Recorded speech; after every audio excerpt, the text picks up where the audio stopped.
Oke,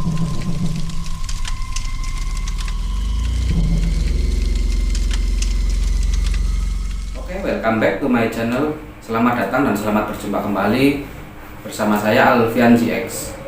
Kita akan membahas tentang kisah-kisah misteri, kisah-kisah horor, dan mitos di sekitar kita. Oke, di part 3 kemarin kita sudah membahas tentang istrinya dan beliau dan istrinya sudah memperoleh kekayaan, memperoleh suatu usaha dan mendapatkan uang yang besar ya. Beliau dan istrinya memang terlihat sangat kaya sekarang. Namun kenyataannya ia tidak benar-benar menikmati hartanya itu. Hidupnya terus gelisah dan bahkan sekarang istrinya sakit-sakitan. Jadi tuyul itu tak hanya mengambil air susu istrinya, bahkan tuyul itu menyedot darah dari istri beliau. Ia merasa bersalah dan tak tega melihat keadaan istrinya yang sekarang semakin kurus dan memprihatinkan. Jadi walaupun mereka mempunyai harta yang banyak dan berkelimangan harta, bahkan tak terbatas, bahkan selalu bertambah, namun dirinya tidak merasakan kebahagiaan yang hakiki. Mereka terus-terusan sakit, istrinya yang menjadi korban. Dia merasa sakit-sakitan, dia sangat menderita karena air susu dan darahnya dia diambil terus-menerus oleh sang tuyul tersebut ya. Jadi ia merasa bersalah dan tak tega melihat keadaan istrinya yang sekarang semakin kurus dan memprihatinkan. Lalu beliau menanyakan pada sahabat dan juru kunci, apa tidak ada cara yang lain untuk tumbal? Juru kunci menjawab tidak bisa, karena itu sudah merupakan perjanjian ia dengan tuyul tersebut. Lalu beliau bertanya, bagaimana kalau perjanjian saya cabut dan saya kembalikan tuyul tersebut? Maka sang juru kunci menjawab, jika itu ia lakukan, maka sang istri akan meninggal dan bersanding dengan pemuja iblis yang lain.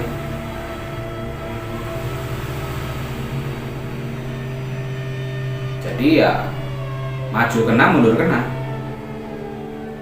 Apabila dia mencabut perjanjian itu, istrinya tetap meninggal, dan apabila dia tetap melanjutkan pun pastinya akan terus-terusan menjadi tumbal dari tuyul tersebut sesuai perjanjian dari yang awal ya. Tak berselang lama kemudian sang istrinya pun meninggal dunia. Beliau sangat terpukul dengan kepergian istrinya tersebut. Jadi setelah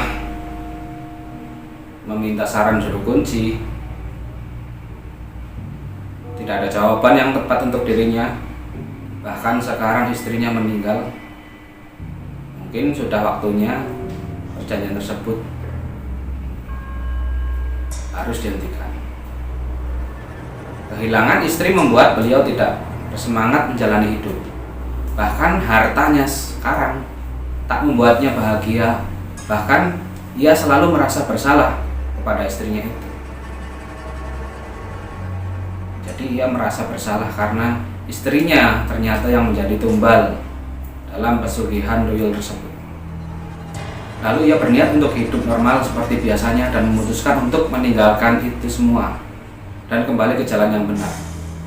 Setelah menyesal, bukan hanya karena kehilangan istri, tapi ia benar-benar menyesali perbuatannya, menyesali perbuatan dosa yang telah ia lakukan, kesalahannya, dan ia ingin berniat sekali ingin bertobat dan kembali ke jalan yang benar serta meninggalkan dunia hitam seperti itu. Lalu ia pun mendatangi ustadz yang cukup populer di masyarakat kala itu. Ia minta dibimbing untuk menunjuk. Ia minta dibimbing untuk menuju pertaubatan di sebuah pondok pesantren.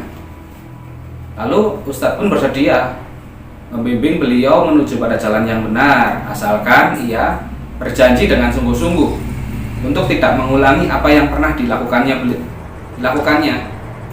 Jadi Ustadz menyuruh beliau ini untuk taubatan nasuha, taubatan yang bersungguh-sungguh. Jikalau mau taubat, jadi harus meninggalkan semua apa yang dilarang-larangnya, apa yang dilarang oleh agama, dan apa yang tidak boleh jangan dilakukan. Setelah bertaubat, lalu beliau dipercayakan oleh Ustadz untuk mengolah kebun miliknya dengan bagi hasil. Jadi ia benar-benar bertobat karena Ustadz melihat kesungguhan dia untuk bertobat. Di pesantren juga selalu ke masjid rajin dan selalu berdoa, mengikuti wirid terus-terusan. Lalu ia berkesempatan untuk mengolah kebunnya Ustadz dengan bagi hasil ya. Ia selalu berdoa agar selalu istiqomah dan beliau selalu berusaha untuk mendoakan istrinya agar bisa diampuni segala dosa dan kesalahannya pada waktu masih hidup. Jadi ya benar-benar bertobat, menyesal, dan bahkan kehilangan istrinya yang ia sangat cintai. Dan beliau berpesan kepada yang lain agar jangan mengikuti jalan yang sesat, karena kita akan kehilangan orang-orang yang kita cintai untuk menjadi tumbal, ataupun kita berarti mensekutukan yang maha kuasa dengan yang lain ya, alias musyrik. Oke, begitu saja kisah dari tumbal pemuja tuyul ini kita akhiri di part 4 ini. Walaupun begitu singkat, tapi kita ambil hikmah di balik kejadian bapak yang sudah bertobat seperti yang dikisahkan pada malam hari ini. Oke, terima kasih. Jangan lupa like, komen, dan subscribe channel YouTube saya. Dan selamat malam.